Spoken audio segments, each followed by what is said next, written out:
Item 4.3, our Mason County Budget Advisory Committee recommendations. The presenter will be Jim Sims. We are happy to have you here today. Please come forward up to the podium and please address the commission. Good morning. Good morning.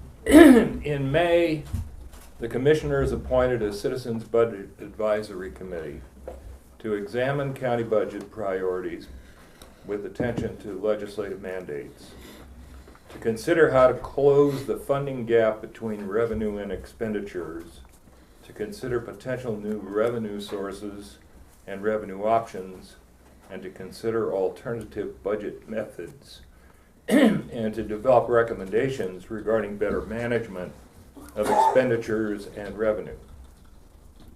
Commissioner Drexler was the chair and pushed us, usually gently, to resolve issues and meet our objectives. The committee members were Astrid Pearson, Cheryl Williams, Tamara Ingolson, Jeff Carey, and myself. I was elected vice chair. Cheryl and Astrid are here today. Tamara and Jeff both had work requirements. The Citizens Committee met 11 times through the summer, and each meeting was in excess of 2 hours. The committee was provided with presentations by each county elected official and each county government department head. The discussions were open, frank, and they were focused on budget challenges. We talked about opportunities for alternatives and priorities of service. The committee focused on policy issues and really did not get into the nitty-gritty of specific expenditure of dollar amounts for various programs or projects. It was tempting to compare budget requests with past expenditures, but we focused on policy. Throughout the process, the committee was ably assisted and depended heavily on technical support and advice from Frank Pinter. And for his efforts, we're all very grateful. Also in attendance at all of our meetings was county auditors to provide reality checks, sometimes to our dismay and disappointment. And the committee was also assisted ably by Diane Zorin, who patiently recorded our rambling and often disjointed discussions. Public participation was somewhat limited, but I want to commend one individual who never missed a meeting, and that's your newly elected Commissioner Sharon Trask. In discussions with others and regarding a review of the budget, alternatives, and the budget process, we were often acknowledged, well, you got to think outside the box. Sports fans, the box is not very big, and the box is not very flexible. Last week, the commissioners passed the 2019 county budget. Ballpark, the budget was $114 million. Of that, $95 million is mandated by the legislature. 83%. Now let me repeat those numbers. Out of the 2019 $114 million budget, $95 million is mandated by the legislature. 84% of the county budget is beyond the management discretion of elected officials or the county staff. That is at best shocking. And in our discussions, we found what is particularly egregious have been the requirements and the restrictions placed on the court system. And I'll come back to that later. A written report has been prepared for the commissioners, but please bear with me as I review a few salient points. The first dose of reality to the committee was to review how revenue for the county is structured. Almost 60% of the revenue is from taxes, property or sales tax. A surprising revelation was that only 22% of Mason County property taxes go to direct county services. 12% for roads, 10% for other county expenses, which include the assessor, the auditor, the commissioners, the courts, the treasurer, the sheriff, and the jail.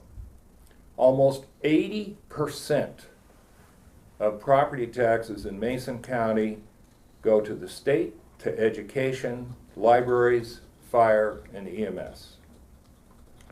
Proposition 747, passed a few years ago, places a significant restraint or burden on a county like Mason County, because property taxes can only be raised 1% each year. 1% doesn't even cover inflation. Now, Pierce County, or the People's Democratic Republic of Seattle, might be able to absorb the delta, but for Mason County, it is difficult. Based on Proposition 747, the annual property tax increase for Mason County would generate only about $200,000.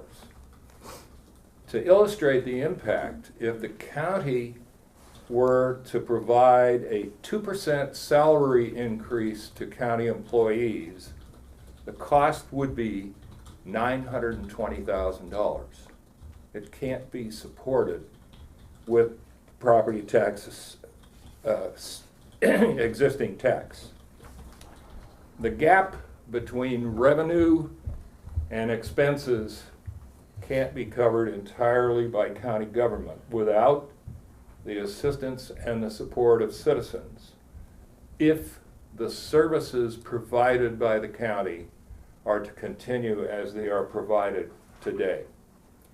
Now, no one wants to pay more taxes, but without adequate financial resources, the county will have to continue to reduce staff, limit the hours of service to the public, or reduce actual services to the public. As previously noted, the county participated in presentations and discussions with each elected official and the county government department heads and staff. After reviewing all of the information that was provided and after lengthy discussions, the committee came to the conclusion that the criminal justice system and the public safety system have the greatest need for additional funding. And the committee recommends that criminal justice and public safety systems should receive the highest priority of increased revenue. The committee recommends that the Board of Commissioners support a citizen-led initiative to pursue a voter-approved multi-year lid lift to the maximum amount possible. The lid lift should be used for criminal justice, public safety needs, and the initiative must clearly state how those funds will be provided. The committee recommends elected officials and department heads continue annually to review fees and make adjustments as necessary.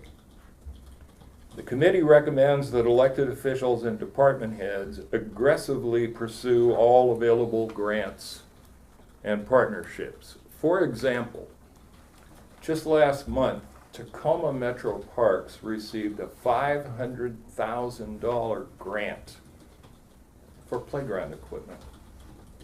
And that's the kind of grant we need to pursue. Committee also recommends that the commissioners should support and lead an initiative to pursue a voter-approved, county-wide metropolitan park district with a cohesive and cogent focus. This would reduce unfunded service expenses from the general fund, funds that could be used to support criminal justice and public safety. That was not a unanimous decision, but it was a majority. The commissioners must recommend the need for supplemental jail facilities and the need to fund the construction of a new jail. Funding should involve a voter-approved criminal justice levy for 6 years of 50 cents per thousand assessed property value, and initiate a 0.3% sales tax increase to be used for inmate outsourcing and eventually for increased jail staff. The commissioners should seek recommendations from juvenile professionals regarding outsourcing the current juvenile detention services to Kitsap and Thurston County.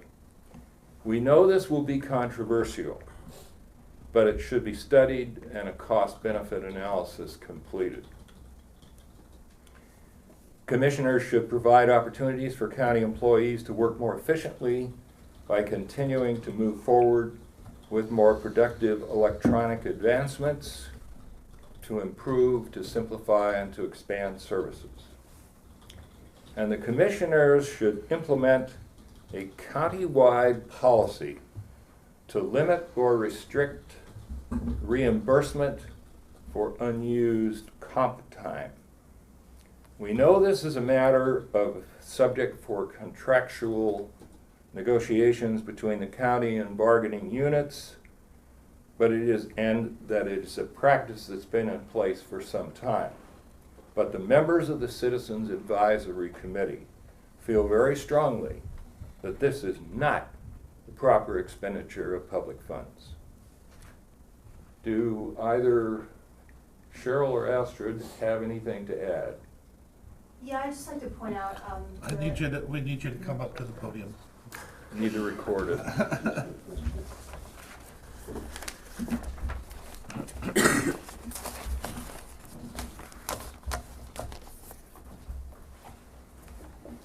I would just like to point out on the countywide Metropolitan Park District, we need to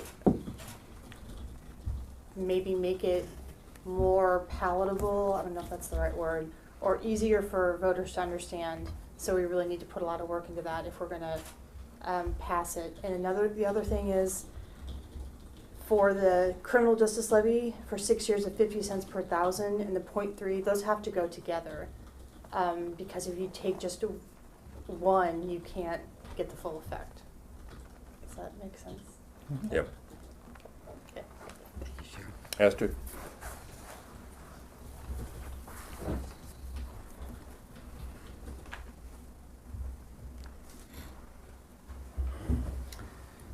To reiterate what you said, the biggest surprise in all the presentations we heard was how much of the budget is utterly mandated.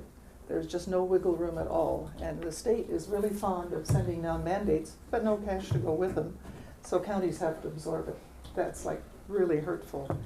And the other thought, we didn't pursue this much in our meetings, but I would love to see the county pursue the opportunity to romance and bring in more new businesses here by whatever vehicle we can do that, because I think as we stimulate more business, it's good for growth, it's good for increased taxes, and I think we benefit all the way around. It makes us a better place to live. So, my conclusions. Thank you. This has been a very enlightening experience for all of us, and we thank you for the opportunity to serve.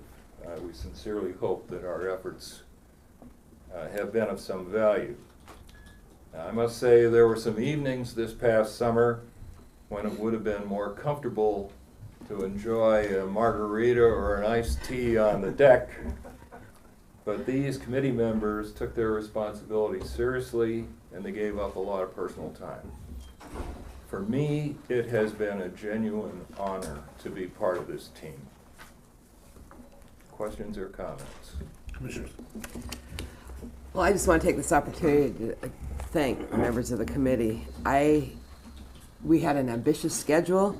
Attendance was excellent. Everybody made a point of bypassing the margarita, and I appreciate that.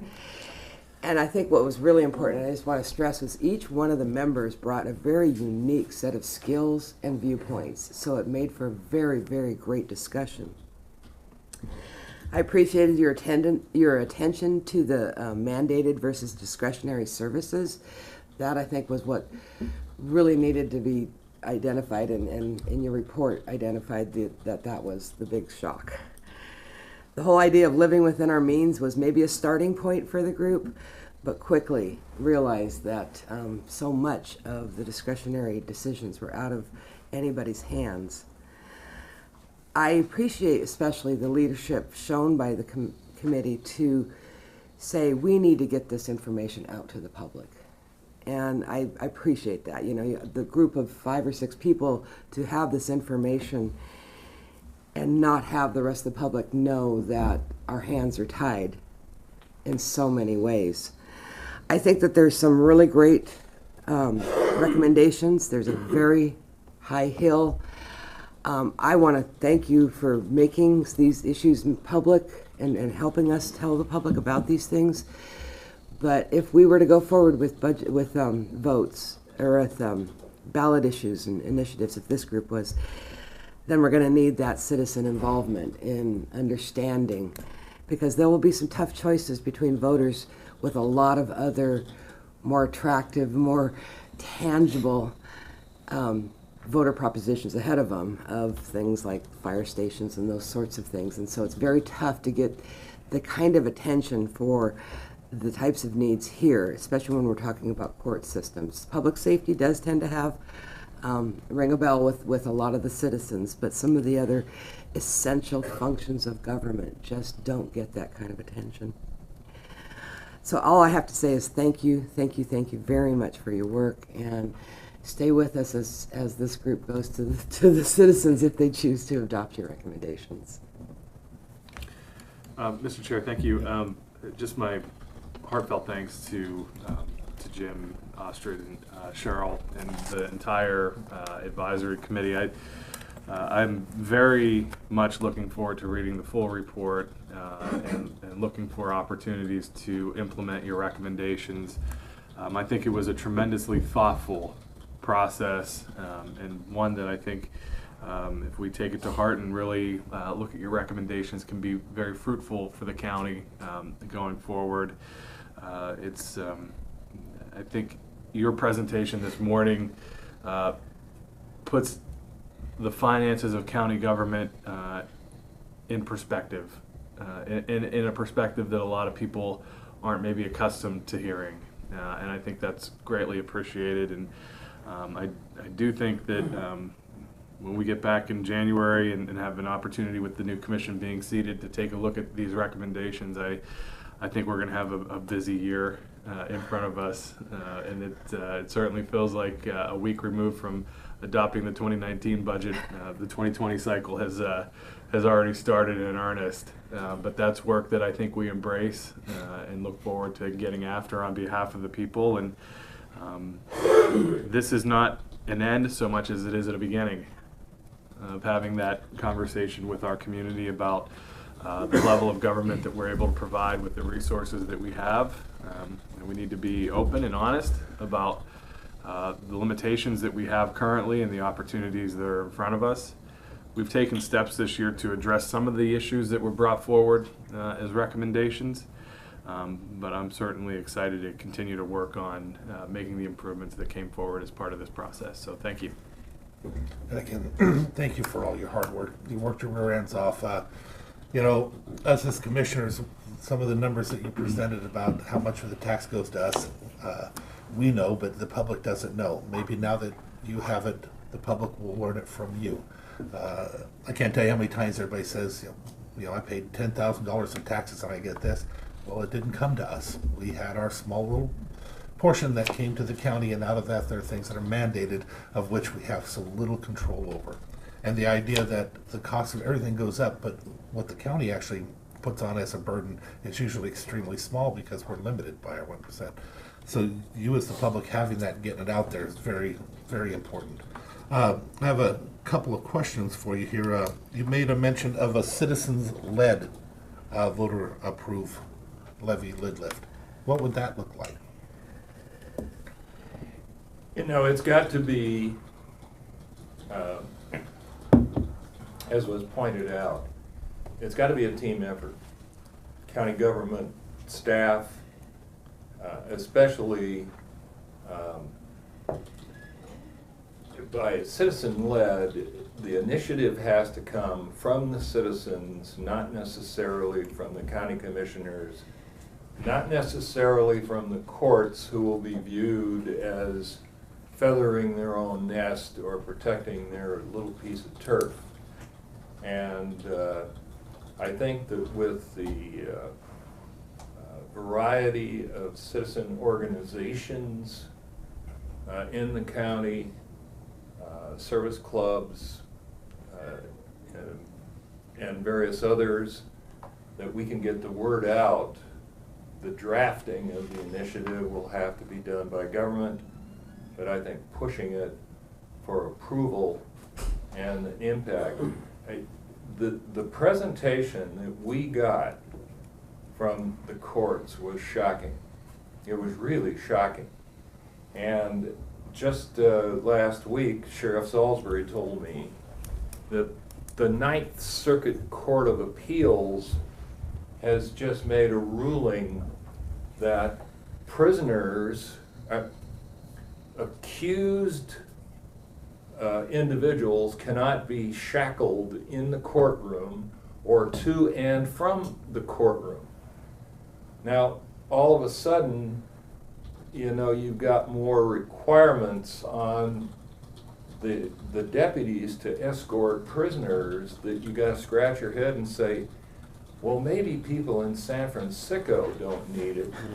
But there was a case in Oregon just this past year in which an accused in a court hearing with a pencil stabbed his own attorney in the neck, and the guy almost bled to death in the courtroom.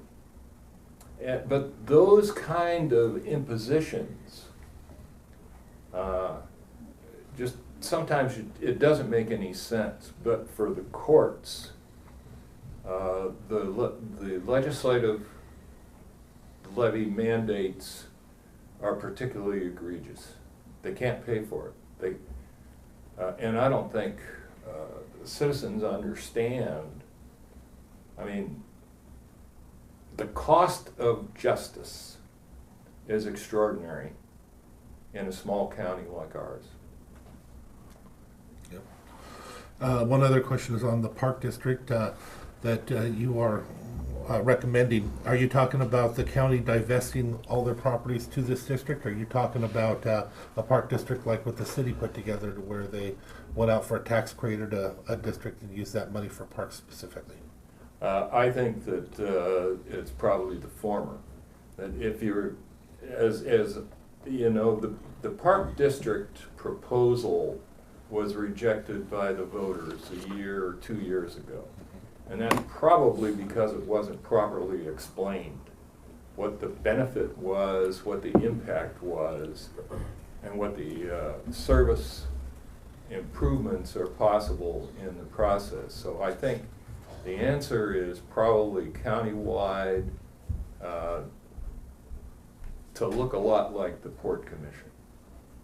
You know, that's the way Tacoma Metro Parks, which is what I'm very familiar with, operates. The properties are